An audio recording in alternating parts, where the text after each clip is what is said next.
Bonjour aux derniers participants arrivés. Couper les micros. Merci de votre présence ce matin.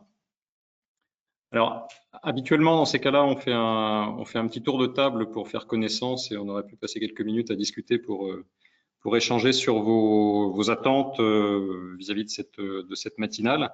Donc, les circonstances imposent de faire différemment ce matin. Ce qu'on va faire, c'est qu'on va vous proposer un petit format sondage où vous pourrez répondre à quelques questions pendant l'heure qu'on va passer ensemble. Vous pourrez justement exprimer, la première, ce sera pour déjà mieux connaître, mieux cerner quels sont les types de missions que vous exercez avec vos clients, les problématiques que vous pouvez rencontrer, ce qui nous permettra, nous, peut-être de réagir en séance ou de rebondir au cours de la présentation. Alors, on y est tous habitués maintenant. Vous avez également dans l'outil de webinaire une section questions où vous pouvez poser vos questions. Donc, n'hésitez pas à l'utiliser. On pourra y répondre soit en séance, soit on gardera un petit moment à la fin selon ce qui est le plus approprié. En tout cas, n'hésitez pas à poser toutes vos questions.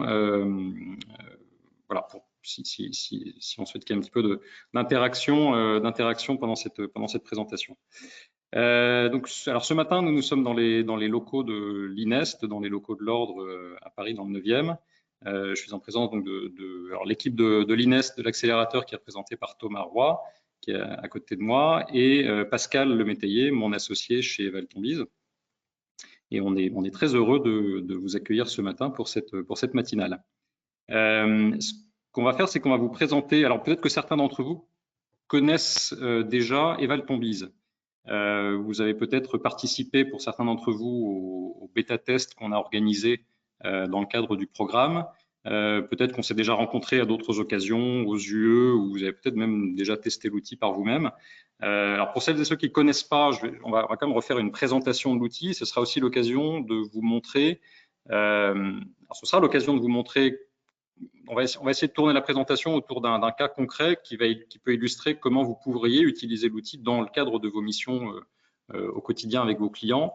Et ce sera aussi l'occasion de vous montrer quelles ont été les dernières évolutions, ce sur quoi on a travaillé ces dernières semaines et ces derniers mois, certaines évolutions ayant notamment pu aboutir grâce au programme et aux échanges qu'on a pu mener avec certains d'entre vous dans le cadre du programme. Alors, juste pour commencer, on va commencer par une première question. Si vous le voulez bien, on va vous demander quelles sont les missions, les types de missions d'accompagnement que vous réalisez avec vos clients. C'est une question à choix multiples. Donc, vous pouvez cocher une ou plusieurs missions. Là, l'idée, c'est simplement de, encore une fois, faire connaissance avec vous, savoir quelles sont les problématiques qui sont celles qu'expriment vos clients et ce sur quoi vous les accompagnez le plus régulièrement. Alors au-delà évidemment des missions de tenue comptable, on va dire traditionnelle.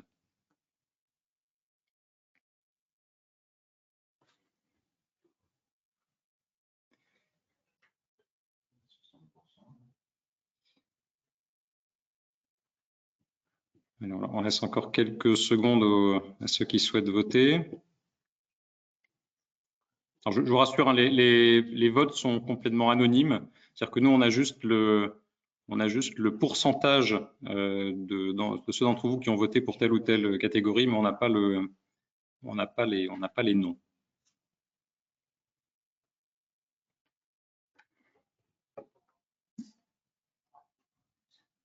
On est à presque 80% de votes. On va dire que c'est pas mal, que c'est suffisant. Alors, on peut vous afficher le. Alors, on me dit que c'est pas un choix multiple. Bon, désolé, c'était pas un choix multiple. Okay. Désolé pour le petit souci technique. Alors, net avance pour la création d'entreprise. La moitié d'entre vous accompagnez vos clients sur de la création. Donc on pourra vous montrer comment Eval-Tombise peut vous aider sur du conseil en création d'entreprise. Après, à peu près de manière partagée, pilotage, reporting financier récurrent, diagnostic, accompagnement en financement qui est plutôt minoritaire, alors que étonnamment, intuitivement, on aurait pensé que c'était un sujet qui revenait régulièrement pour vous, ainsi que d'autres conseils non financiers en stratégie fiscale investissement qui reviennent également à parts égales avec les autres thématiques. Bon, en tout cas, nette avance pour la création d'entreprise. Merci pour vos votes. Alors, je vais simplement faire une introduction rapide sur ce qu'est Eval Tombies. Alors déjà, qui on est, ce qui nous amène ici aujourd'hui, ce qu'est Eval Tombies, à quoi ça peut servir, et ensuite je passerai sur une démo de l'outil, encore une fois autour d'un cas concret. Alors moi je suis donc Jean, je suis l'un des 3 associés fondateurs d'Eval Tombies, donc avec Pascal qui est à côté de moi et Armen qui n'est pas avec nous aujourd'hui. On est tous les 3 des anciens du secteur bancaire. Et après avoir passé quelques années, on a notamment travaillé sur des questions de financement d'entreprise et on s'est demandé à un moment donné comment apporter des solutions pour aider des TPE, PME à plus facilement se financer. C'était l'idée de départ. On vient du monde du financement, du monde du crédit. Donc on avait une idée au départ qui était d'aider des petites entreprises à financer des projets et en ayant fait le constat que finalement assez souvent, alors, au-delà des problèmes de risque des projets qui peuvent empêcher leur financement, assez souvent, c'était aussi des questions des difficultés de dialogue entre un entrepreneur et un financier qui n'arrivait pas toujours à se comprendre. Donc, on s'est dit qu'il y avait peut-être matière à aider des entreprises à mieux s'approprier leurs enjeux financiers et à mieux présenter un projet de financement quand elles en avaient un. Et c'est ce qui nous a amené, alors chemin faisant, évidemment, l'idée a évolué. Et on est passé de cette idée du financement à l'idée plus générale d'aider les entreprises à mieux maîtriser leurs finances, en ayant fait aussi le constat que les entreprises, les entrepreneurs et les dirigeants d'entreprise, et ça vous les voyez tous les jours, vous devez en le faire constat aussi, mais ils sont pas comptables, ils sont pas financiers, en tout cas pour beaucoup d'entre eux, et pour certains le sujet leur échappe, ils sont pas du tout à même de traduire ils peuvent avoir une très très bonne vision opérationnelle sur leur activité, mais c'est difficile de la traduire en vision chiffrée et ça suffit pas à faire un prévisionnel de trésorerie ou un prévisionnel financier de qualité, même si on a toutes les hypothèses opérationnelles, toute la vision en tête. Donc on a voulu concevoir un outil qui leur permette justement de facilement passer de cette vision opérationnelle à cette vision chiffrée, d'obtenir un prévisionnel financier et ça, quel que soit le besoin ou le moment de la vie de l'entreprise où on en a besoin. C'est pour ça qu'on vous a posé cette question en entrée. Les différents moments où on peut avoir besoin de faire du prévisionnel, faire des simulations financières, c'est évidemment au moment où on crée l'entreprise, on veut faire son premier business plan financier. Une fois que l'entreprise est établie, qu'elle a une activité, on va vouloir faire des budgets annuels, budgets prévisionnels, dont on va vouloir piloter l'exécution dans le temps. À un moment donné, peut se poser la question de l'investissement, de l'investissement, donc arbitrer entre plusieurs projets d'investissement, financer ces projets, aller se présenter devant des investisseurs ou des banquiers avec un dossier. Également la thématique du diagnostic qui peut être voilà, on voit des entreprises qui sont à un moment donné qui peuvent être en situation pas encore de difficulté, mais sur lesquelles il peut y avoir certains risques ou certains points d'amélioration qui peuvent nécessiter qui nécessitent d'être diagnostiqués pour ensuite être améliorés. Bref, tous ces moments clés où on peut avoir besoin obtenir une vision chiffrée de l'activité de l'entreprise. Et donc l'outil, on l'a conçu pour vraiment s'adresser en premier lieu aux dirigeants, aux entrepreneurs qui ne sont pas du tout, encore une fois, ni financiers ni comptables, pour qu'ils puissent facilement se l'approprier et obtenir des résultats pertinents pour eux. Évidemment, on s'adresse également à toutes celles et ceux qui accompagnent, vous les experts comptables en premier lieu, plus généralement tous les métiers de l'accompagnement, conseil, chiffres, fonctions finance externalisées, ainsi que des structures qui peuvent accompagner à la création ou à la reprise d'entreprise. Je n'ai pas parlé de la reprise, mais c'est aussi un cas de figure où on peut avoir besoin de faire un prévisionnel ou un business plan de rachat d'entreprise. Et donc on a créé Eval Tombies, on a lancé une toute première version en début 2018. L'outil a énormément évolué depuis, on continue à le faire évoluer alors en fonction des idées qu'on avait dès le départ et aussi des retours que nous font nos clients et nos utilisateurs, et évidemment dans le cadre du programme INEST, où on a pu collecter les retours de certains d'entre vous et valider certaines évolutions et commencer à dessiner les évolutions futures, la feuille de route d'Evalton Biz sur les prochains mois et les prochaines années. Je vais passer directement sur l'outil. Ce sera encore mieux qu'un long discours. Ce sera surtout plus parlant. Alors, normalement, vous voyez mon écran. Vous avez une page écrite en haut à gauche evaltonbiz.fr avec des graphiques et des blocs de couleurs. Ça, c'est l'interface de construction du prévisionnel. C'est l'interface centrale d'Evalton Biz. Ici, on est sur le cas d'une entreprise. Une entreprise, c'est une vraie entreprise qui est une entreprise de chaudronnerie dans l'Aisne, qu'on a pris comme ça comme exemple. C'est pas un de nos utilisateurs, un de nos clients. C'est encore une fois, c'est une vraie entreprise avec ses données. Ces données financières historiques réelles. En revanche, tout ce qu'on va présenter comme données prévisionnelles sont évidemment purement fictives. C'est inspiré d'un cas réel, mais les données sont illustratives et purement fictives. Donc, l'outil fonctionne de la manière suivante. Là, on est sur le cas, je vous dis, d'une entreprise de chaudronnerie, mais ça pourrait fonctionner pour n'importe quel secteur d'activité ou type de modèle d'affaires, services, industrie, commerce, etc. L'outil sert à permet de calculer des prévisions. Ici, vous le voyez, un graphique d'évolution d'une courbe de trésorerie, différentes projections aussi graphiques, par exemple sur le compte d'exploitation, la ventilation du compte d'exploitation en vision annuelle, des versions sous format de tableau, un compte de résultats en vision synthétique.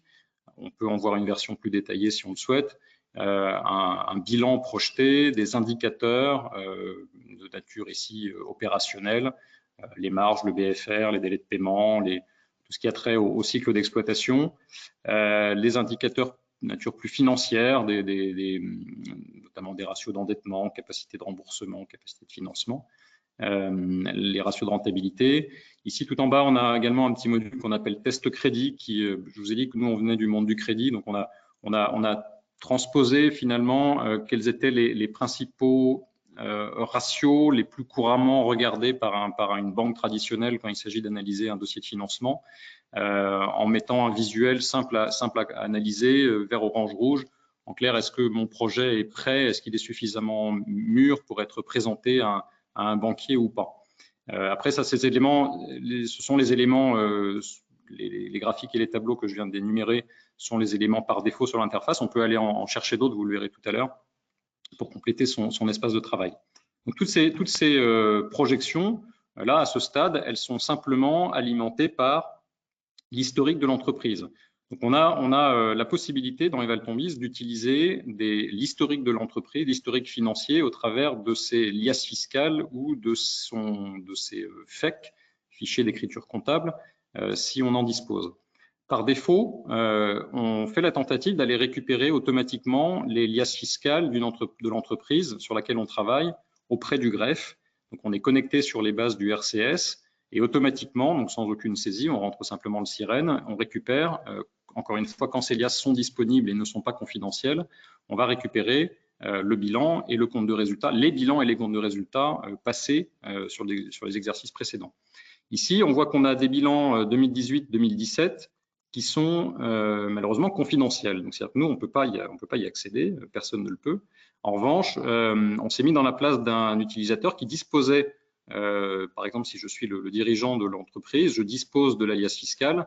Là, je l'ai chargé, j'aurais pu la charger en format PDF si je disposais du format DGFIP qui convient, bilan complet ou bilan simplifié.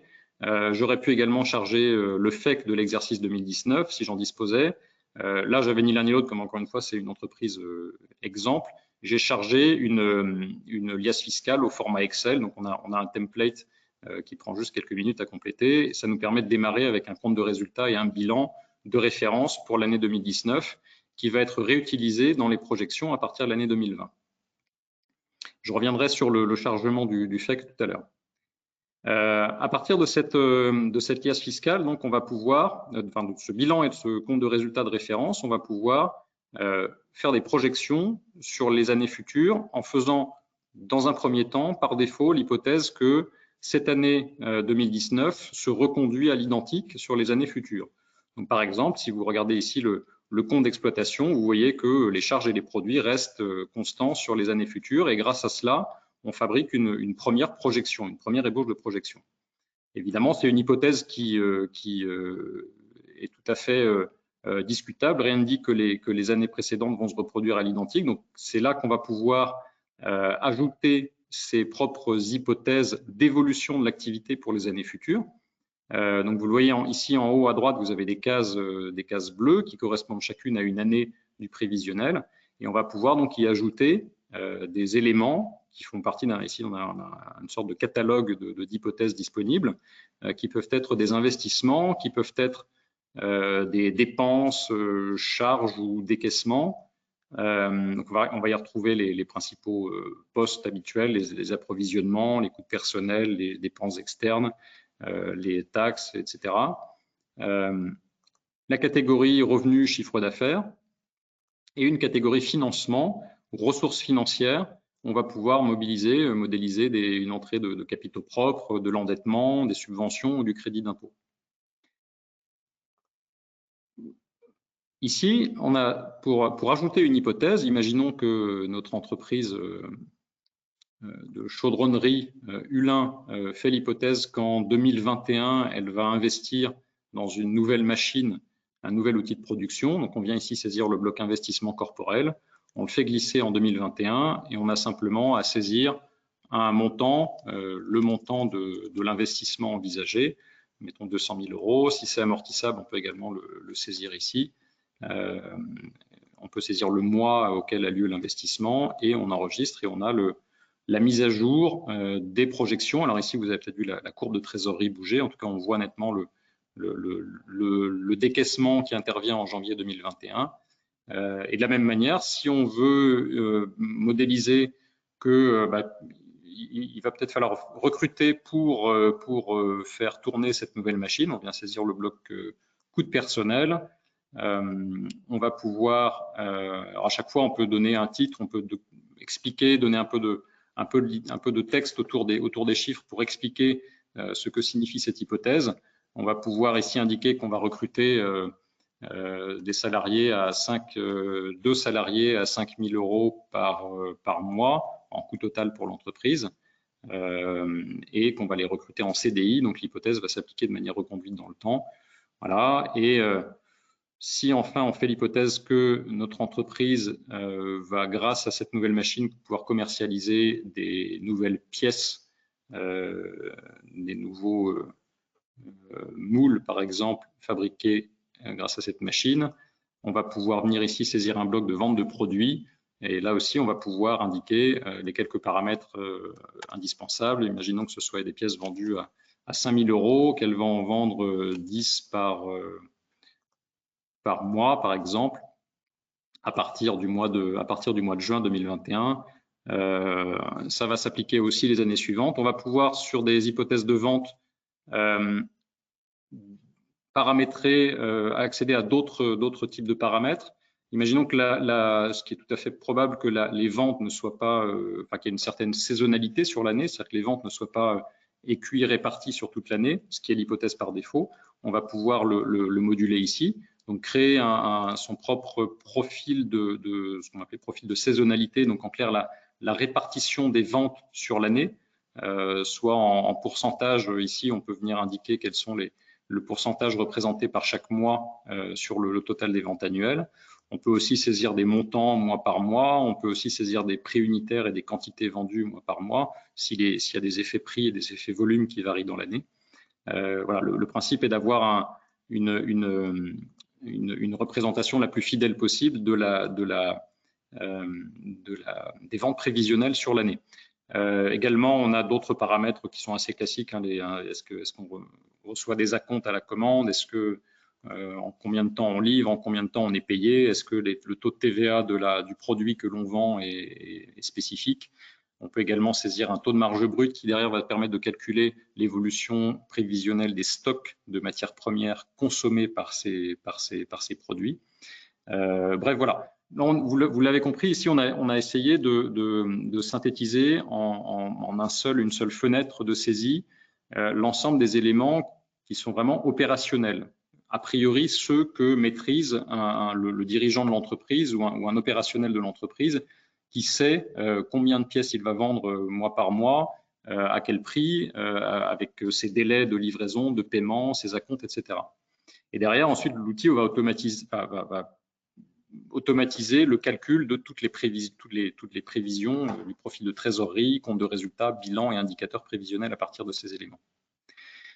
Voilà, vous l'avez compris comment ça fonctionne pour un cas ultra basique comme celui-là où on fait un projet simple d'investissement en 2021.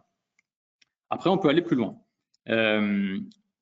Ici, imaginons que j'ai plusieurs versions, vous le voyez ici en haut à gauche, plusieurs versions, plusieurs prévisionnels différents que j'ai préparés au préalable, mais qui pourraient être différentes visions différentes de l'évolution de l'évolution de l'activité de l'entreprise sur les années à venir. On parlait tout à l'heure d'un cas de figure qui peut être l'arbitrage entre plusieurs projets d'investissement. Donc ça, c'est typiquement un cas qu'on peut gérer grâce à cette multiplicité des versions de projet ou des versions de prévisionnels. On va pouvoir créer, ici, voilà, j'ai créé un premier projet qui s'appelle Nouveau Projet, qui est un investissement en 2021 dans une nouvelle machine à 200 000 euros. Je pourrais créer un deuxième prévisionnel où j'investis dans une machine non pas à 200 000 mais à 500 000 qui va me rapporter non pas 600 000 euros annuels mais peut-être 800 000 et faire un deuxième prévisionnel et ensuite pouvoir comparer les deux. Comparer ce que ça peut donner en termes de trésorerie, de besoins de financement, de rentabilité à moyen terme, de marge, etc. Donc ça, c'est un premier cas de figure qu'on peut travailler grâce à cette multiplicité des projets. Une deuxième cas de figure, c'est le suivi dans le temps. Voilà, à un moment donné, on va faire un budget et on va vouloir en suivre l'exécution dans le temps. Je passe sur un projet que j'ai nommé budget 2020, qui pourrait être le budget de l'année 2020, enfin les années 2020-2021 que j'avais préparé pour cette entreprise en tout début d'année 2020. Donc on était avant le Covid, on n'en parlait pas encore. J'avais fait le projet que l'entreprise continuerait à développer ses ventes sur l'année 2020 avec une légère croissance également, une reprise des charges, donc des approvisionnements en matières premières, avec des coûts externes, un montant de taxes et des coûts salariaux qui étaient sensiblement les mêmes mais en légère croissance par rapport à 2019. En faisant le projet de renouveler une machine de l'outil de production à partir en octobre 2020 pour 200 000 euros et que l'ensemble de mes produits et de mes charges allaient croître ensuite en rythme annuel à partir de 2021 de 4% par an.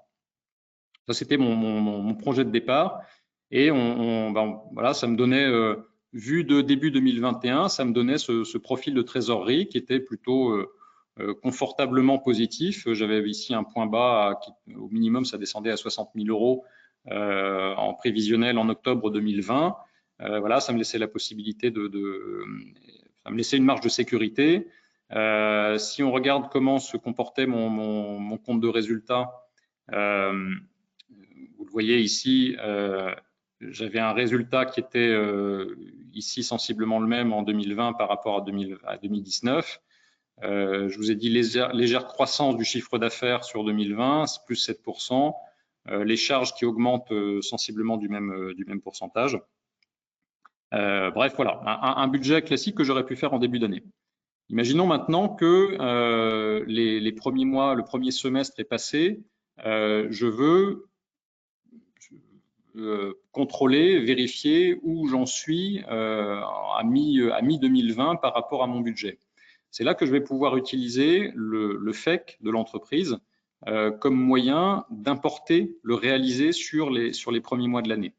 Alors vous le voyez ici, c'est une fonctionnalité qui est en bêta. En fait, on avait commencé à y travailler avant, enfin déjà depuis plusieurs mois, et le fait d'intégrer le programme INES, comme je l'ai dit en introduction, nous a permis d'aller un petit peu plus en profondeur ce qu'on pouvait, le meilleur parti qu'on pouvait tirer du FEC, notamment en échangeant avec certains d'entre vous. Donc c'est une fonctionnalité qu'on vient de lancer, ou enfin, en tout cas qu'on va lancer officiellement vraiment dans très peu de temps, qui pour le moment est en bêta, qui a été testé en bêta par certains d'entre vous, et voilà, qui nous permet de faire la chose suivante. Ici, j'ai chargé un fichier d'écriture comptable pour cette entreprise, donc qui est une situation provisoire au 31 juillet 2020.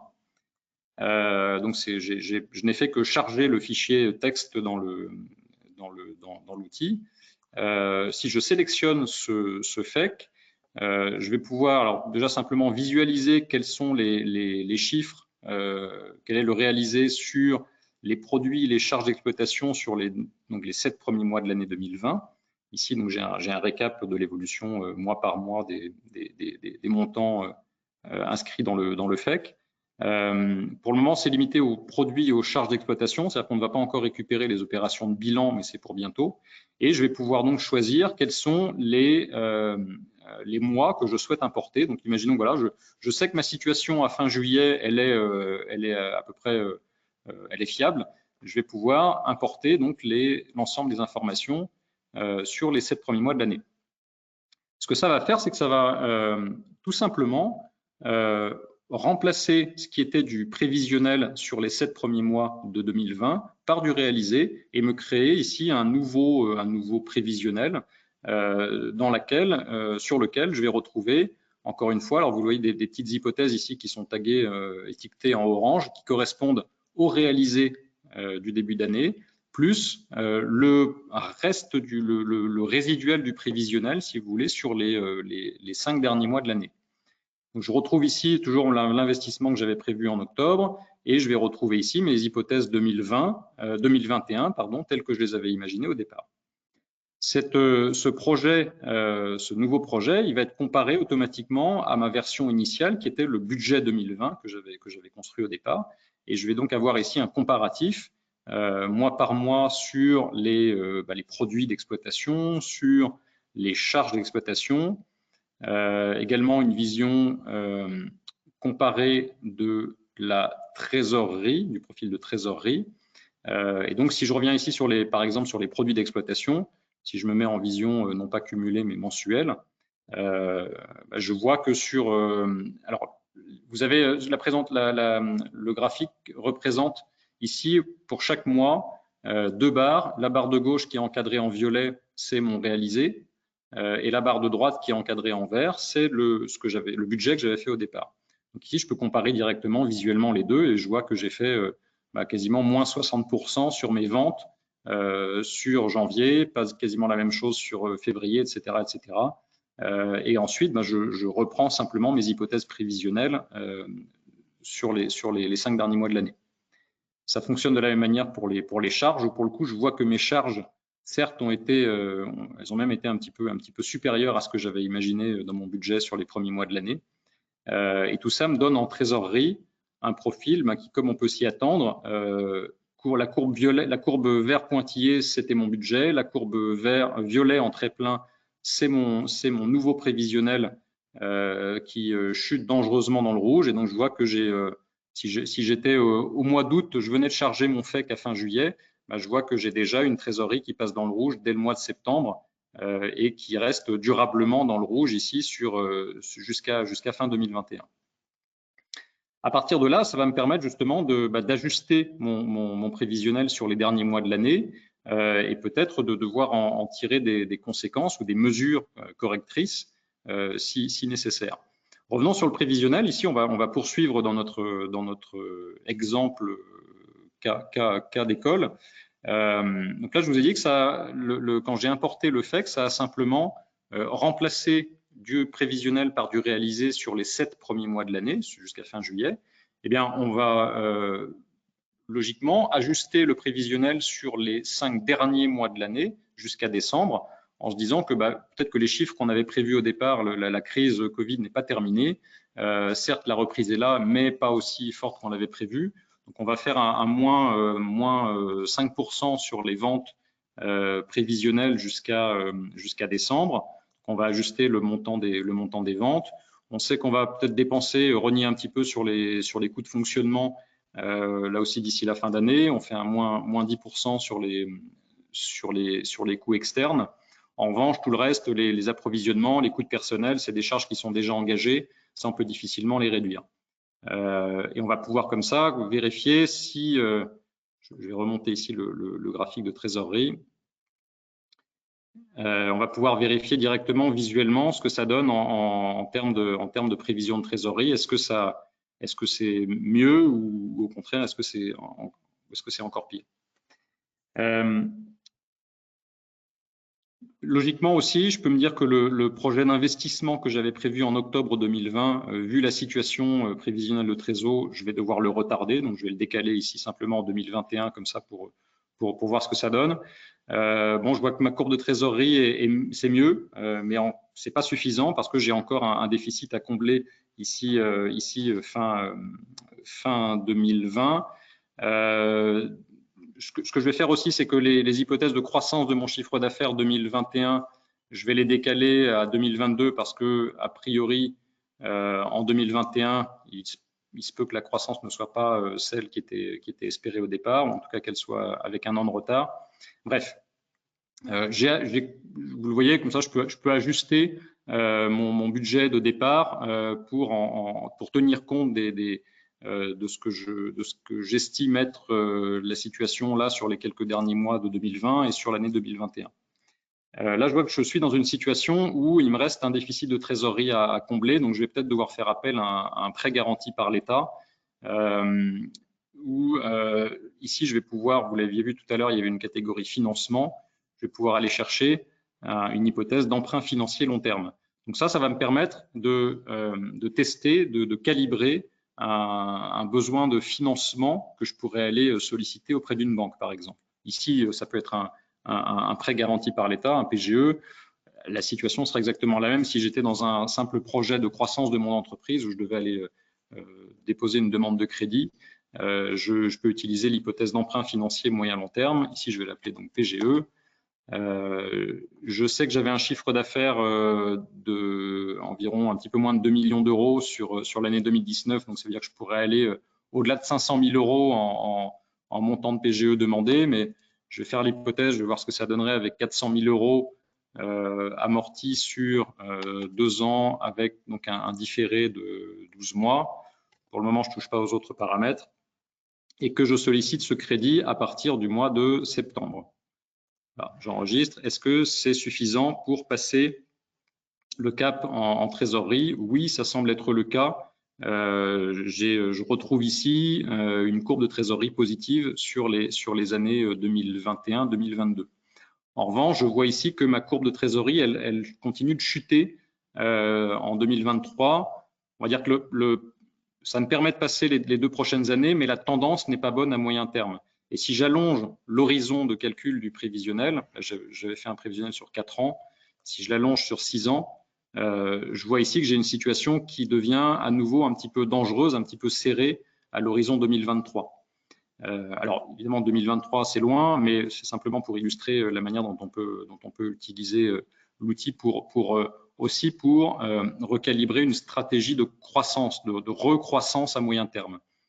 Si ici je me dis que voilà, grâce à ce PGE, encore une fois, je sécurise ma situation de trésorerie sur les 2 ans qui viennent, mais que malgré tout, je veux envisager plutôt un rebond à moyen terme, à l'horizon 2023. Je vais pouvoir justement ici tester une stratégie de croissance qui peut être un projet de réinvestissement à partir de 2021. Ici, j'avais prévu d'investir, vous l'aviez vu, un renouvellement d'une machine à partir d'octobre 2021, que j'avais décalé en octobre 2021. Imaginons que je ne vais pas simplement renouveler une machine, mais que je vais moderniser en réinvestissant dans une machine un peu plus chère et que je vais anticiper cet investissement. Je vais le faire, j'ai de la trésorerie pour le faire dès le mois de mars 2021. Donc voilà, j'augmente mon investissement et je l'avance dans le temps. La trésorerie amenée par le PGE me le permet. Malgré tout, voilà, cet investissement, je ne le fais que si il me permet de réapporter de la croissance sur les années futures. Imaginons que grâce à ce nouvel investissement, je relance une nouvelle ligne de produits à partir de 2021. Je vais recruter à nouveau un salarié pour commercialiser cette nouvelle ligne de produits à partir de 2021. Je vais le recruter à 60 000 € chargés sur l'année à partir donc de septembre. Je le prends en CDI, voilà. Maintenant, bon, vous le voyez, évidemment, j'ai toujours ma situation de trésorerie qui est négative à moyen terme, mais il va maintenant falloir que j'y intègre mes hypothèses, évidemment, de vente nouvelle, ici à partir de, on l'a dit, septembre 2021. Donc ça va me permettre de calibrer finalement quel serait par exemple le prix de vente unitaire minimum ou bien la quantité minimum de pièces qu'il est nécessaire de vendre en annuel pour équilibrer ma stratégie de croissance, ma stratégie de rebond à moyen terme. Imaginons que mes pièces, je les vende toujours à 5 000 € l'unité. Si j'arrive à en vendre est-ce que si j'en vends 50 par an, en réutilisant le même profil de saisonnalité que celui de mon chiffre d'affaires 2020, est-ce que c'est suffisant? On va remettre des paramètres classiques de 30% d'acompte à la commande et paiement en 25 jours, avec un taux de marge, je crois qu'historiquement, il était de 250%. Voilà. Voilà, donc là, j'ai fait le test avec des ventes qui me rapportent 250 000 € par an. Je vois que c'est même un petit peu ambitieux. En tout cas, c'est une stratégie qui me permet de retrouver une tendance positive ici à l'horizon moyen terme. Et c'est même, voire même un peu, ça me laisse largement de la marge de sécurité par rapport à la situation précédente. Voilà, ça c'est un autre cas d'utilisation possible qui est d'accompagner une entreprise dans une situation de trésorerie tendue à un moment donné, soit parce que, évidemment, la situation actuelle fournit beaucoup de cas de ce type-là, où des entreprises ont pu passer la crise grâce à la souscription d'un PGE. Elles ont une situation de trésorerie qui est redevenue plutôt confortable là sur les quelques mois qui viennent.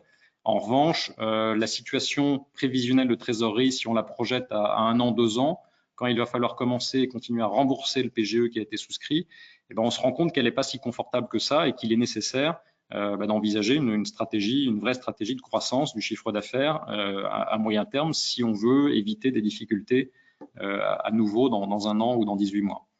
Voilà, ça c'est à nouveau peut-être des cas de figure que vous rencontrez auprès des clients que vous accompagnez. Et nous, c'est un sujet sur lequel on insiste beaucoup auprès des entreprises avec lesquelles on peut aussi travailler en direct. C'est voilà, ne vous dites pas que l'orage est passé, la crise est derrière nous, simplement parce que vous avez retrouvé de la trésor grâce au PGE. Suivez comme le lait sur le feu votre situation de trésorerie prévisionnelle à 12 ou 18 mois, parce que les difficultés peuvent survenir un petit peu plus tard que vous l'imaginiez. Bon voilà, j'espère que je pense que vous avez compris comment fonctionne ici cette interface de construction du prévisionnel. On a d'autres modules qui viennent compléter ou viennent donner des éléments complémentaires à cette vision projection, trésor, compte de résultats. Grâce aux éléments financiers historiques de l'entreprise, on peut aussi faire de la comparaison géosectorielle. Là aussi, si on crée une entreprise ou si simplement on a un projet d'investissement et qu'on se demande est-ce que ma situation en termes de marge, en termes de délai de paiement ou de ratio d'endettement est plutôt au-dessus ou en dessous de la moyenne, eh bien on va pouvoir le savoir en comparant l'entreprise par rapport aux autres entreprises qui font la même chose qu'elle au même endroit. Donc là, on a pris le code NAF de notre entreprise de chaudronnerie, qui est dans les Hauts-de-France. Et on avait en 2019 39 entreprises qui correspondaient à ce code NAF et à cette région, qui déposaient leurs comptes en non confidentiel.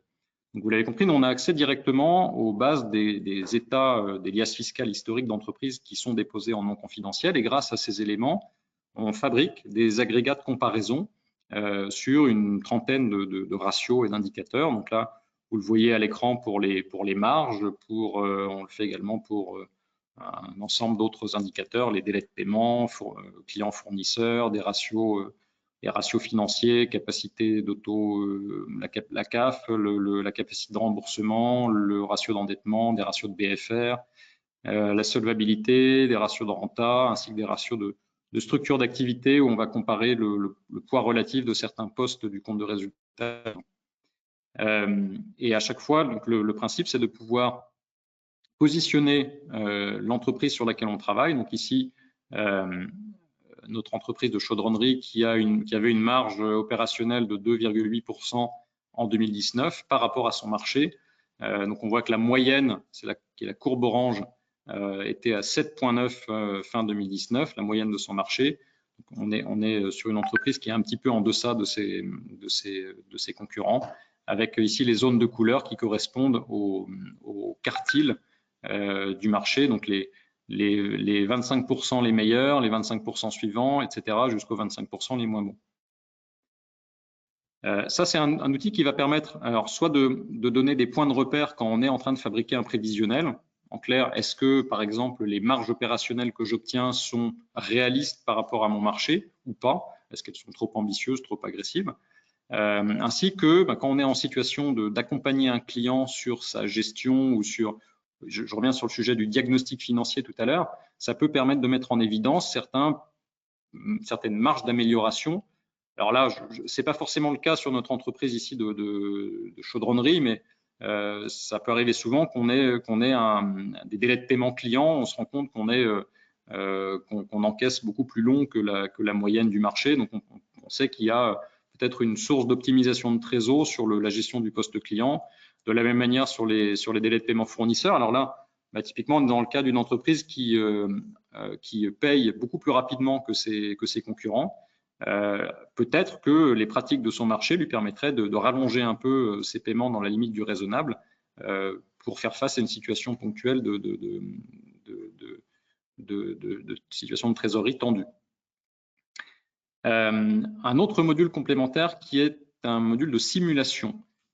Alors, en introduction, je vous ai dit qu'on venait du monde de la banque, et dans le monde financier, on pratique beaucoup ce qu'on appelle le stress test. Vous avez sûrement entendu parler du concept de stress test que passent en général les banques et les groupes d'assurance.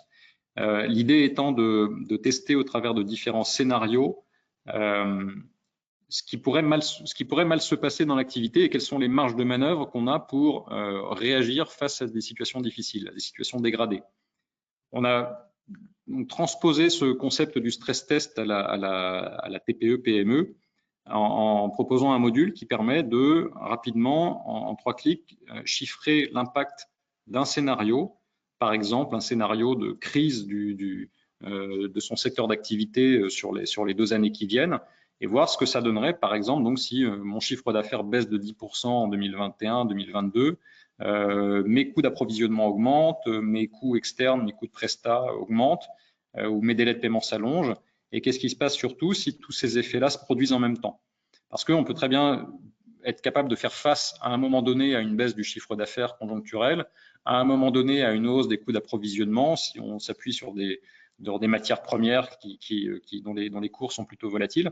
Mais le problème peut être plus difficile à gérer si tout survient en même temps. Et c'est un peu le concept du stress test, c'est de cumuler ensemble différents facteurs dégradés pour vérifier jusqu'où l'entreprise peut résister. Jusqu'où elle a des marges de manœuvre qui vont lui permettre de résister donc, à cette situation dégradée. Ça, c'est le principe. Après, comment ça se traduit? Donc, on a ici des scénarios qui sont soit préparamétrés dans l'outil, soit qu'on va soi-même pouvoir créer en fonction de ses paramètres de marché ou de ce qu'on connaît de son secteur. Donc, on a simplement ici à créer des facteurs, par exemple, sur le chiffre d'affaires du secteur. Si on se dit qu'on veut tester ce que pourrait donner une baisse du chiffre d'affaires en 2022, une baisse du chiffre d'affaires du secteur de 10% en 2022 avec une remontée de 10% en 2023 et qu'en même temps, on a des délais de paiement clients qui s'allongent, par exemple. En 2021, on voit nos délais de paiement s'allonger de 10% en 2021 et en 2022 aussi. Voilà, on a simplement à enregistrer ce scénario pour en voir les effets ici. Alors sur la courbe de trésorerie, en fait, on voit qu'ils sont il faut que j'aille chercher la courbe de trésorerie ici. Voilà. Alors, vous le voyez ici, la courbe, deux courbes apparues, la courbe en pointillé et la courbe en trait plein. La courbe en pointillé, c'était la courbe de mon projet, de mon prévisionnel au préalable.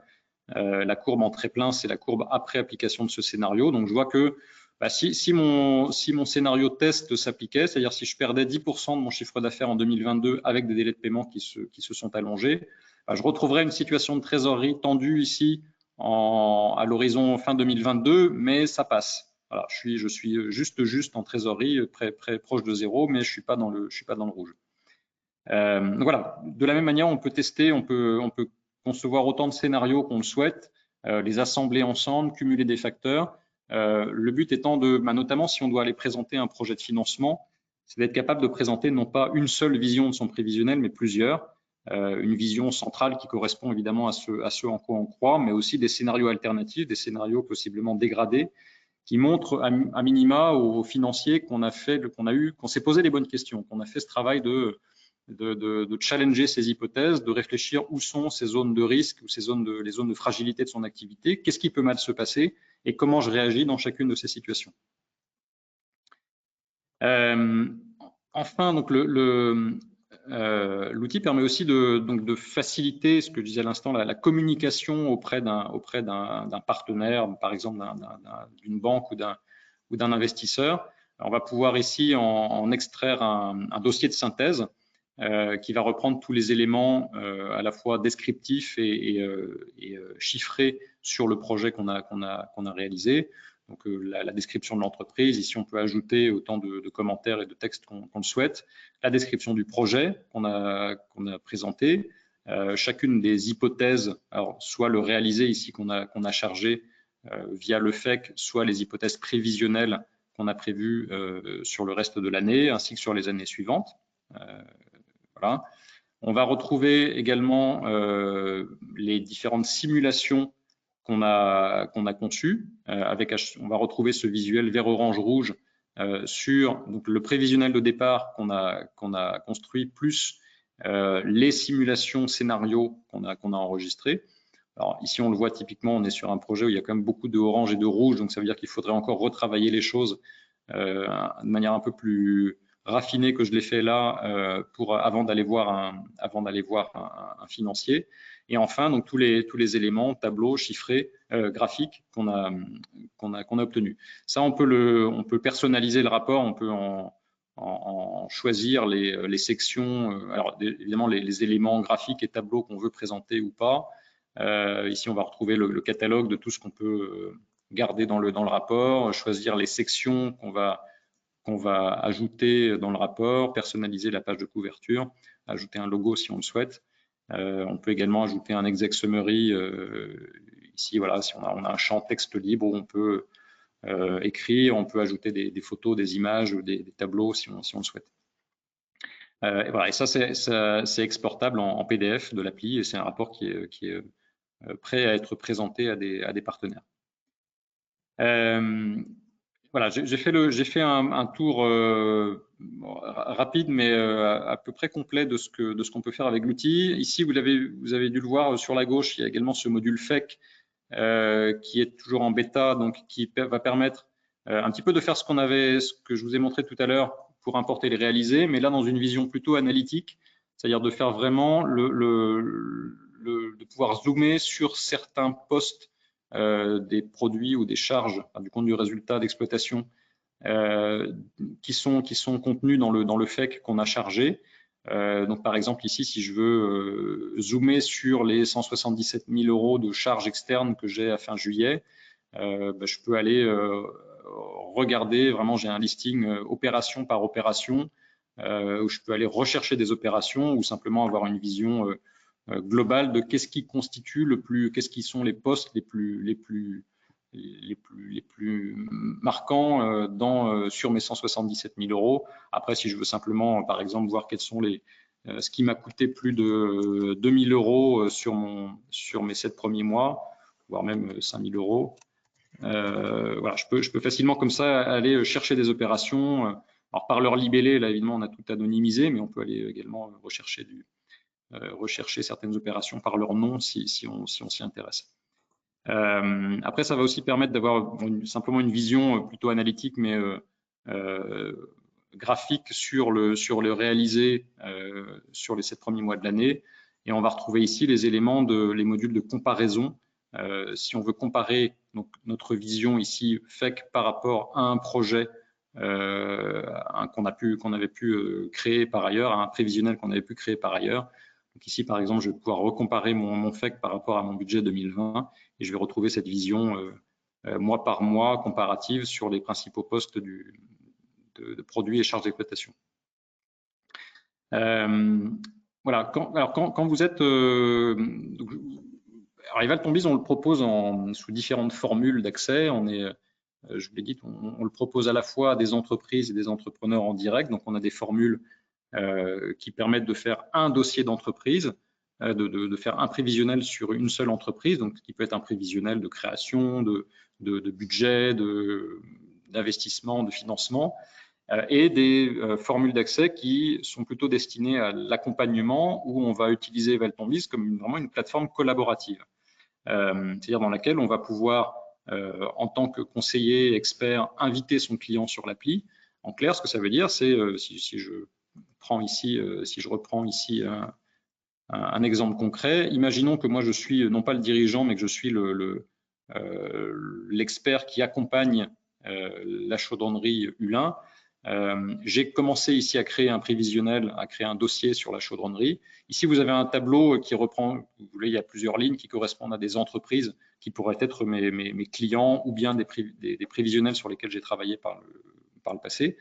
Je vais pouvoir ici ajouter des contributeurs, donc en clair, inviter des tiers à se connecter sur l'appli. Je vais pouvoir ici saisir le mail de mon client, donc du dirigeant de la chaudronnerie.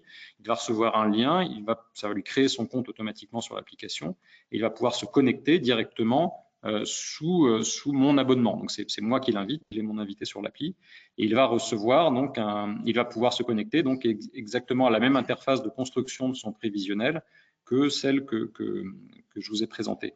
Donc là l'idée c'est vraiment d'être en collaboration. En clair, le client, le dirigeant de l'entreprise va pouvoir manipuler les hypothèses ou les scénarios qui correspondent vraiment à sa vision opérationnelle. A priori, personne d'autre que le dirigeant ou l'opérationnel de l'entreprise ne connaît mieux ces hypothèses que lui-même. Et le conseiller, celui ou celle qui l'accompagne, va pouvoir intervenir sur peut-être la validation ou le challenge des hypothèses de croissance si on se rend compte que par rapport à son secteur d'activité, pouvoir intervenir sur le montage financier, sur l'analyse, la compréhension des résultats. Est-ce que le projet est suffisamment solide pour être présenté à un financier? Et donc, ensemble, qu'ils puissent construire un projet qui est mieux travaillé et surtout que le dirigeant s'est mieux approprié parce qu'il a lui-même mis les mains dans l'outil, il a lui-même pu tester l'impact d'une hypothèse de chiffre d'affaires sur son compte de résultat, sur sa trésorerie. Il comprend beaucoup mieux l'enchaînement entre les différentes métriques et les différentes grandeurs qu'il manipule. Et derrière, s'il doit aller présenter son projet à un partenaire financier, a priori, il sera plus à même de répondre à des questions si on essaie de le challenger sur ses hypothèses ou sur ses résultats. Voilà le principe général de l'outil. Voilà les différents cas de figure auxquels ça peut répondre. Vous aviez parlé tout à l'heure pour beaucoup d'entre vous de création d'entreprise. Alors, la création d'entreprise, c'est même encore plus simple que ce que je vous ai montré là. Vous allez voir, ça prend 30 secondes à vous montrer. Le jour où on veut créer un nouveau business plan financier sur une nouvelle entreprise, mais ici on fait ajouter un nouveau dossier. La première question qui nous est posée, c'est est-ce que je travaille sur une entreprise qui existe déjà, que je vais pouvoir retrouver par son nom ou par son code sirène, ou bien tout simplement est-ce que je crée une entreprise. Donc voilà, ici je peux tout à fait démarrer sur une création. Je peux rentrer un secteur d'activité ou un département si je veux faire de la comparaison géosectorielle derrière, mais si j'en ai pas besoin, je peux accéder directement à l'étape prévisionnelle et je vais retrouver ici mon interface de construction de mon business plan avec simplement tous les éléments qui sont à zéro au départ, c'est logique, et je vais retrouver ici mon catalogue d'hypothèses que je vais pouvoir manipuler pour voilà, traduire mon projet de création.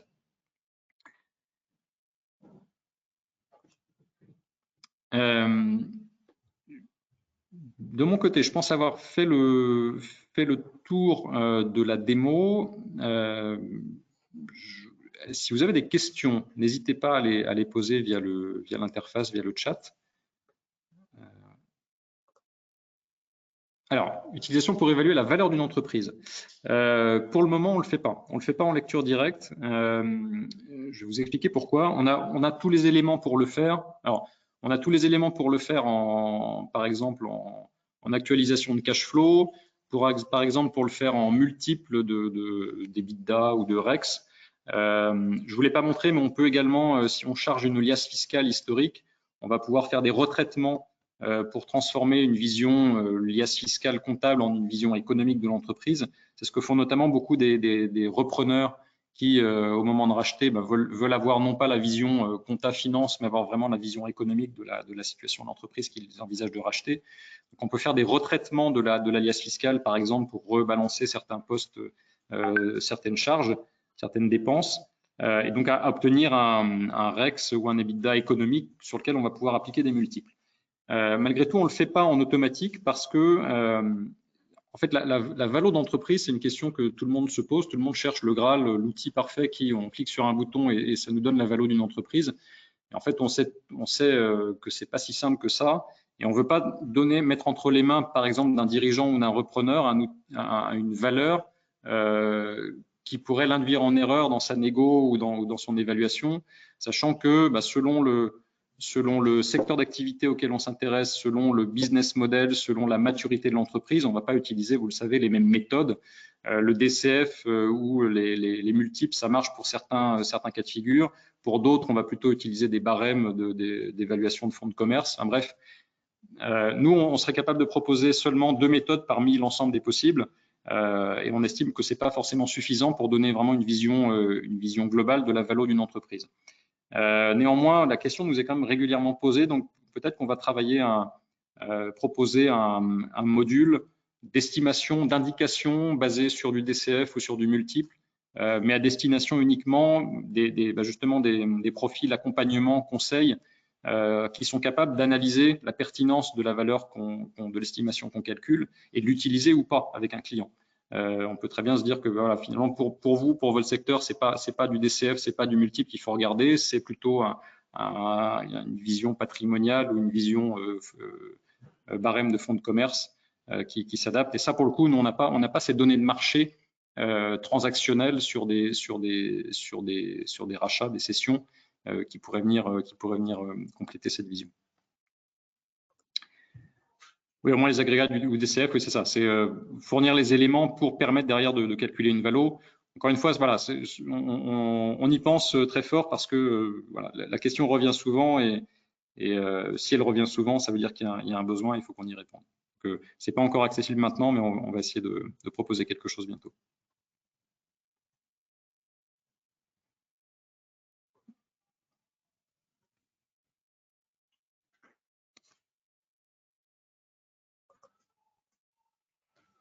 Alors, la base des comptes annuels récupérés est-elle complète? Alors, non, elle ne l'est pas, pour la simple raison qu'on accède, comme je vous l'ai dit, uniquement aux comptes qui ne sont pas confidentiels. Alors déjà, qui sont déposés. et qui ne sont pas confidentiels. Ce qui veut dire que ça, on a clairement, et ça on le dit clairement, on a un biais vers plutôt les plus grosses PME, c'est-à-dire que vous savez, en général, les TPE ne déposent pas pour beaucoup d'entre elles, ne déposent pas leur compte, n'ont pas l'obligation de le faire. Et pour une part croissante d'entreprises, celles qui déposent, elles le font de plus en plus en confidentiel. Aujourd'hui, sur les entreprises qui déposent, on en a à peu près toujours 40% sur les derniers chiffres qui continuent à déposer en non confidentiel. Donc, ça veut dire que c'est des comptes auxquels on a accès nous. Mais ça veut aussi dire qu'il y en a 60% qu'on n'a pas. Et la part a tendance à évoluer, hein. Évidemment, on s'en doute, depuis que les entreprises ont la possibilité de demander la confidentialité depuis 2017, de plus en plus le font. Donc la base a clairement tendance à se réduire avec le temps. On est toujours aujourd'hui sur des nombres d'entreprises qui sont, on l'estime, statistiquement suffisamment parlants pour pouvoir se comparer. Après, voilà, on est comme tous les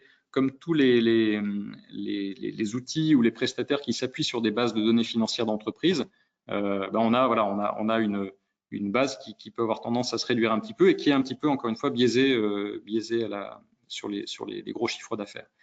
J'en profite pour rebondir sur un élément que je ne vous ai pas montré. Rapidement, on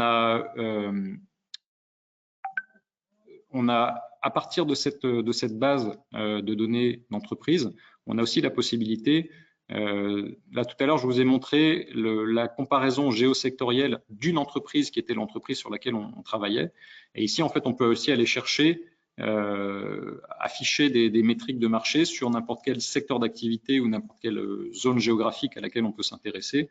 Donc par exemple, si on est sur les entreprises de transport dans la région Île-de-France, ça va s'afficher. Voilà. Les entreprises de transport dans la région Île-de-France, voilà, on peut zoomer sur cet agrégat, sur les 555 entreprises. Alors on peut même aller chercher un peu plus fin dans les codes NAF pour afficher nos agrégats de comparaison. Et on a aussi la possibilité d'afficher, de faire du listing nominatif d'entreprises. Alors non pas en les recherchant par leur nom, mais en les recherchant par des caractéristiques administratives ou financières. Donc là, on a un peu plus de 600 000 entreprises dans la base. On va pouvoir donc appliquer différents filtres, par exemple secteur d'activité, zone géographique, effectif, chiffre d'affaires et marge, par exemple, où on va aller à nouveau zoomer sur on a parlé des entreprises de transport. On va aller plus fin, transport terrestre en Île-de-France et qui emploient au minimum 5-6 salariés.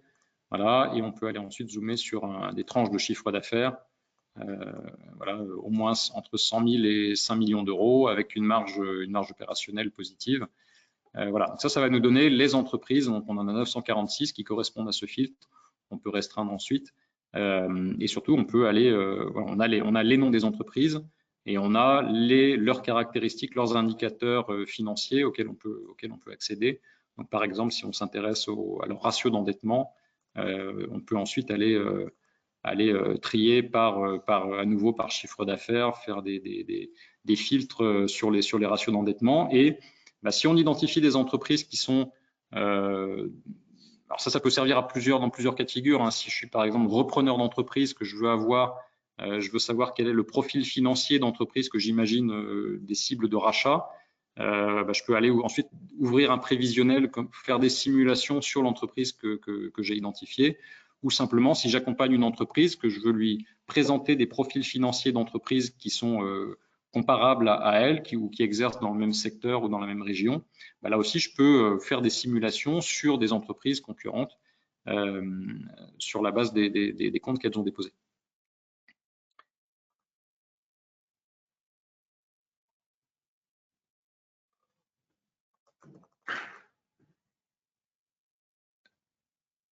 Alors, juste une question, mais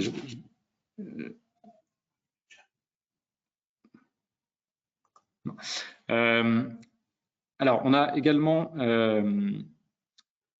je vais reprendre les dernières questions ensuite, mais juste avant d'oublier, j'ai omis de vous mentionner les outils de support que l'on propose à l'utilisation de l'outil. Donc, je vous ai dit tout à l'heure que l'outil était utilisable en direct par des dirigeants, par des entrepreneurs. Donc, nous, là, ce qu'on a cherché à construire, c'est un outil qui soit accessible au plus grand nombre, y compris à ceux qui ne sont ni financiers ni comptables. Donc, on n'a pas besoin de compétences particulières en finance pour l'utiliser. On a des tutos qui sont nichés un petit peu partout dans l'outil, qui permettent de comprendre les concepts qu'on est en train de manipuler, savoir à quoi va servir telle ou telle fonctionnalité. On a une section documentation ici qui reprend sous la forme de fiches d'utilisation comment utiliser les principales fonctionnalités et à quoi ça peut servir. Donc ça, c'est ce qui permet, c'est le support offline qui permet encore une fois, d'utiliser l'outil, de le prendre en main relativement rapidement. Nous, ce qu'on constate, c'est que finalement, même ceux qui sont néophytes arrivent à le prendre en main relativement rapidement.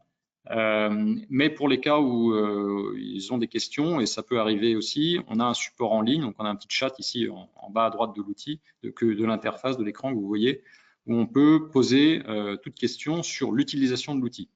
Donc quand la question c'est voilà, je suis bloqué à tel endroit, qu'est-ce que je dois faire, ou je ne comprends pas tel résultat, ça on y répond volontiers. En revanche, ce qu'on ne fait jamais, c'est de conseiller sur le projet, conseiller sur les hypothèses, vous dire si les hypothèses sont pertinentes ou pas. Ça, c'est pas notre métier. Nous, on est éditeur de logiciels, on fait pas du conseil. Même si souvent la nuance, la frontière est un peu ténue entre voilà, expliquer pourquoi le résultat est ce qu'il est et expliquer si c'est pertinent ou pas.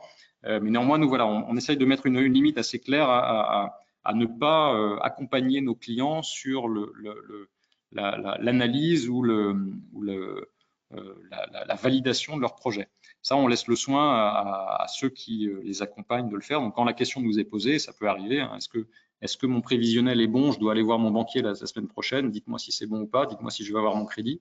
On ne sait pas et on renvoie vers ceux qui sont là pour conseiller, l'expert comptable s'il est là, ou tout accompagnateur qui peut aider l'entreprise. Donc nous, on a un mécanisme quand l'entreprise n'est pas entourée par soit un expert comptable, soit un conseiller, soit un DAF externalisé qui peut l'aider. On a un mécanisme de partenariat où on peut proposer ceux qui le souhaitent d'aider l'entreprise. Et donc, sur ce sujet-là, toutes les propositions de partenariat sont les bienvenues. Les offres, j'ai commencé à vous en parler tout à l'heure. Je vous ai parlé de l'offre accompagnement donc, qui permet d'inviter et de collaborer avec un client. Je vais simplement vous les afficher à l'écran pour que ce soit plus explicite pour vous. Donc les offres qui s'adressent aux dirigeants, aux entreprises en direct, c'est les offres créateurs dirigeants que vous avez sur la gauche. Ici, on a une offre évaluateur qui est une offre qui est calibrée pour ceux qui ont besoin d'analyser non pas un seul, mais plusieurs dossiers d'entreprise. Donc, on leur propose un package pour 5 entreprises différentes. C'est typiquement le cas de repreneurs d'entreprises qui veulent faire non pas un seul prévisionnel, mais des prévisionnels sur plusieurs entreprises qui sont des cibles de rachat potentiel. Ou alors, ça peut également fonctionner pour des groupes d'entreprises qui veulent avoir un suivi individualisé par filiale. Et la formule accompagnement qui ici donc permet, comme je vous le disais, d'inviter ses clients et de collaborer à plusieurs. Alors cette offre-là, celle qui est affichée en ligne, elle permet de travailler sur un nombre illimité de dossiers. Alors ça peut être utile quand par exemple, si on fait de l'accompagnement à la création où on va travailler sur des missions de très courte durée dans le temps et on va en faire beaucoup dans l'année.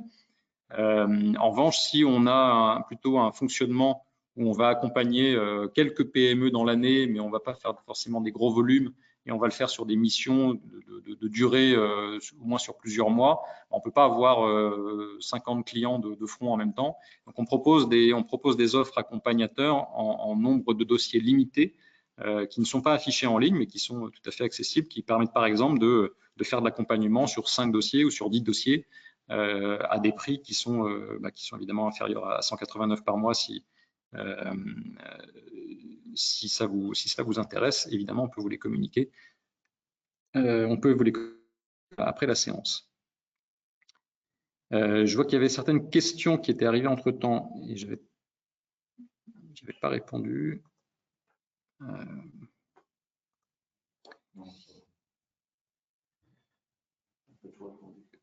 Calcul de vanne et TRI, ça, voilà, ça j'y ai répondu. C'est bon? On a répondu à tout? OK. Alors,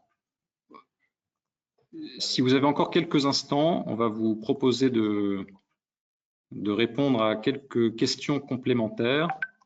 Il y avait une question qu'on avait oublié de vous poser, de vous poser en entrée, qui était: quelle est votre priorité numéro 1 actuellement? Là aussi, l'idée, c'était de faire connaissance, un petit peu plus connaissance avec ce qui sont vos préoccupations actuelles dans le cadre de vos activités. Alors, soit accompagnement, mais soit aussi activité tenue de compte habituelle. On va vous demander quelle est votre priorité numéro 1 actuellement. Donc ça, c'est un QCU. Vous avez simplement à nous dire si il s'agit pour vous au quotidien plutôt de gagner en productivité, de fidéliser vos clients, développer de nouvelles missions ou conquérir de nouveaux clients. Alors soit sur de la tenue de compte, soit sur des missions complémentaires, création, reprise, accompagnement, pilotage, etc.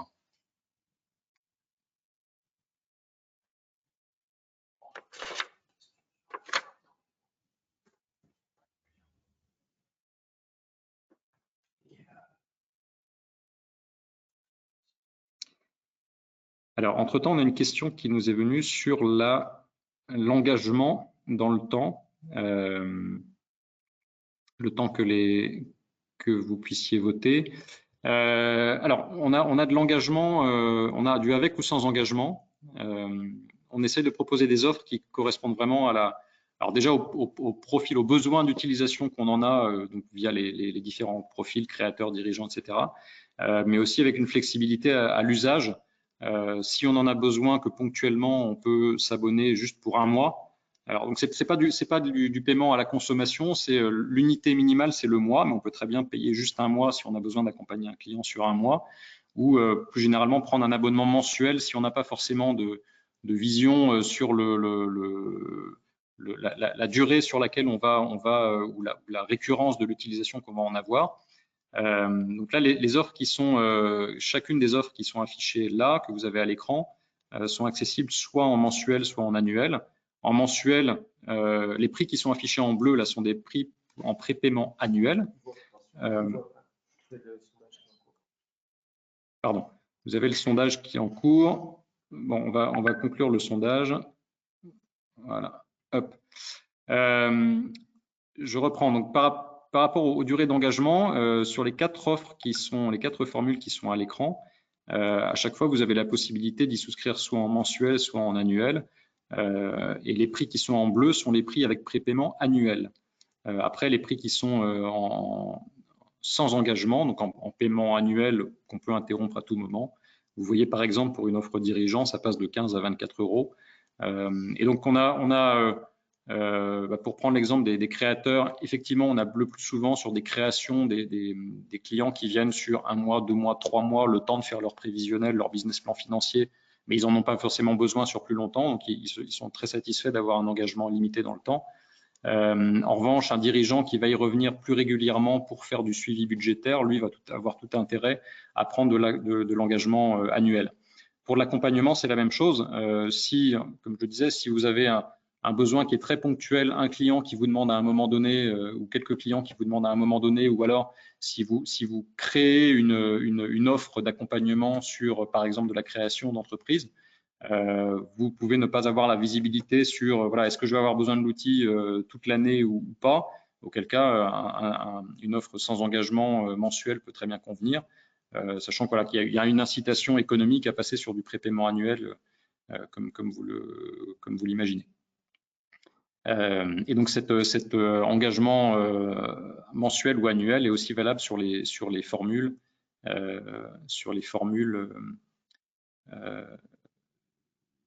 limitées, donc celles qui ne sont pas affichées en ligne, comme je vous l'ai dit.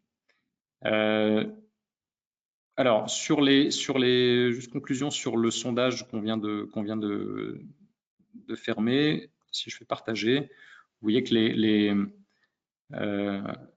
la principale préoccupation pour vous, c'est de conquérir. Ce qui est étonnant, c'est pas de fidéliser. Je m'attendais à ce qu'il y ait plus d'intérêt pour fidéliser vos clients, ce qui est à la limite tant mieux, hein, ce qui veut dire que vos clients actuels sont fidèles et ne sont pas incités à partir à la concurrence.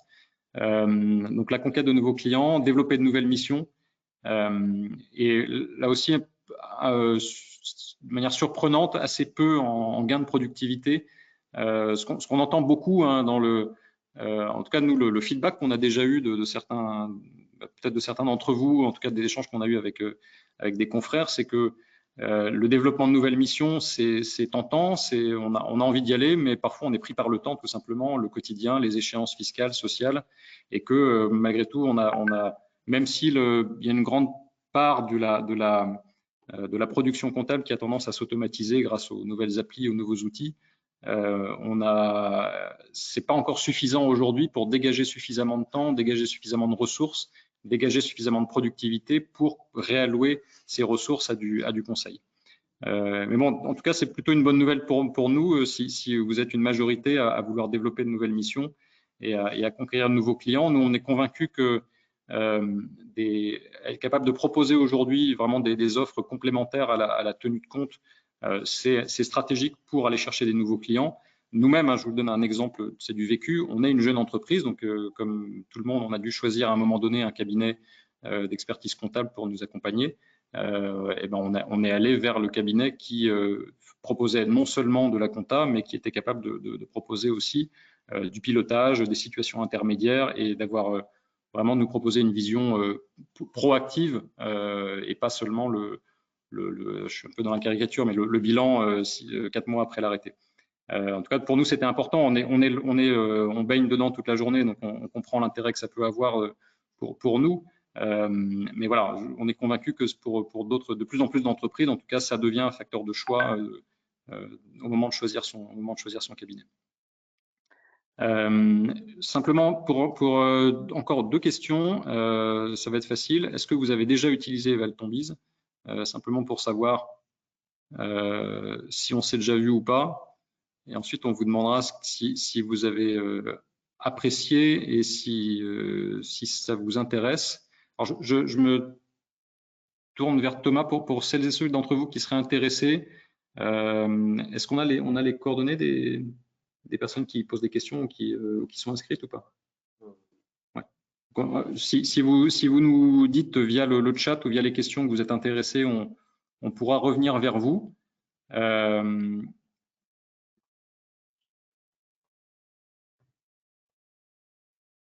Avec plaisir pour poursuivre l'échange.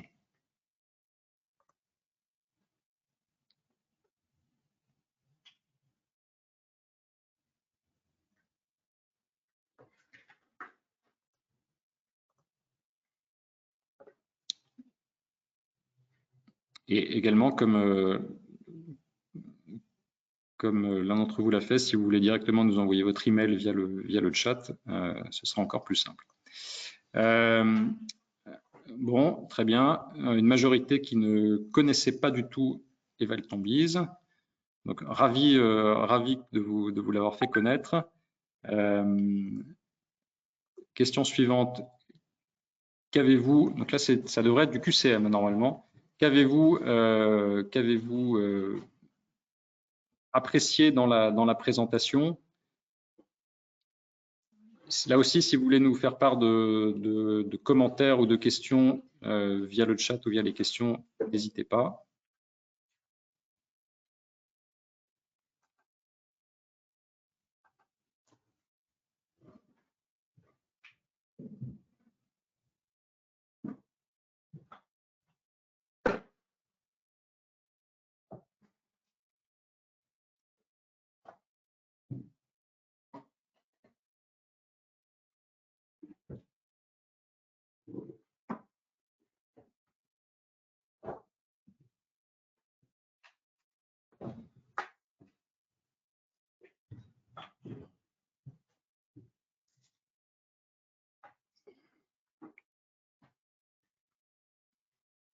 Bon. On est à plus de 50%. On va considérer qu'on a une majorité qui s'est exprimée. Bon, c'est plutôt réparti hein, en numéro 1, on a les modules d'analyse, comparaison au pair et stress test, aspect collaboratif et pédagogique. Bon, ça fait 1 minute 30. Pour pas vous prendre trop de temps, on va fermer le vote. Voilà, je vous affiche les résultats. Alors, en tout cas, c'est surtout utile pour nous hein, pour savoir quels sont les éléments qui sont les plus appréciables pour vous. Et enfin, bah, si vous le voulez bien, une dernière question. Là aussi, c'est pour nous et pour vous proposer de poursuivre l'échange par la suite, si vous le souhaitez. Est-ce que vous avez envie d'essayer? Sur chacune des formules qu'on propose, il y a un essai gratuit de 14 jours qui est proposé en standard en public. Il suffit d'aller sur le evaltombis.fr et de créer un compte. Néanmoins, l'offre à 14 jours, ça marche bien, on va dire, si on est entrepreneur, si on est dirigeant et qu'en 14 jours, normalement, on a le temps de se faire une idée sur est-ce que l'outil convient pour faire un prévisionnel ou pas. Pour vous, on sait bien qu'il en est autrement. Il faut que vous ayez le temps si vous voulez le tester en situation réelle avec un client, déjà, il faut que vous trouviez le temps dans la semaine pour le faire. Il faut que vous ayez les données de votre client. Il faut que éventuellement votre client soit disponible si vous voulez l'associer au test. Donc, on serait ravis, si vous le souhaitez, pour ceux d'entre vous qui le souhaitent, de vous mettre entre les mains une version test sur une période un peu plus longue, qui peut être voilà, pendant 1 mois, vous avez une version accompagnateur sur quelques dossiers qui vous permet simplement de voir si vous vous y retrouvez, est-ce que ça peut vous être utile, et même, encore une fois, d'y associer vos clients. Si vous souhaitez tester quel accueil peut réserver vos clients à une interface de ce type et à fonctionner vraiment en collaboration, on serait ravis d'avoir vos feedbacks et de vous mettre à dispo une version d'essai. Donc merci à ceux qui ont voté et je ferme le vote. A priori, tout le monde est d'accord. Enfin, tous ceux qui ont voté sont d'accord pour tester. Donc, merci beaucoup. On a bien noté le mail de celles et ceux qui l'ont écrit dans la section questions. Je vous donne à la voix mon email, mais que vous pouvez aussi obtenir s'il y a un doute auprès des équipes de l'INEST, auprès de Thomas. Donc moi, mon mail, c'est Jean, c'est très simple, c'est jean@evaltombis.fr. Mon associé, c'est tout aussi simple, c'est pascal@evaltombis.fr. Donc n'hésitez pas à nous écrire et on reprend contact avec ceux qui nous ont laissé leur mail. Un grand merci à vous pour votre attention, pour votre écoute. On espère que c'était, malgré les conditions du webinaire, c'est pas toujours. Enfin, j'aurais largement préféré pouvoir vous rencontrer physiquement et éviter le sentiment de faire un monologue pendant 1 heure. Mais bon, voilà. En tout cas, ce petit sondage et cet échange qu'on a pu avoir avec le module de questions nous ont permis d'avoir un petit peu d'interactivité. J'espère qu'on aura l'occasion de se rencontrer, en tout cas de poursuivre l'échange et de se rencontrer peut-être à d'autres occasions dans des circonstances un peu moins confinées. En tout cas, bonne continuation à vous et à très bientôt et merci encore. Bonne journée. À bientôt.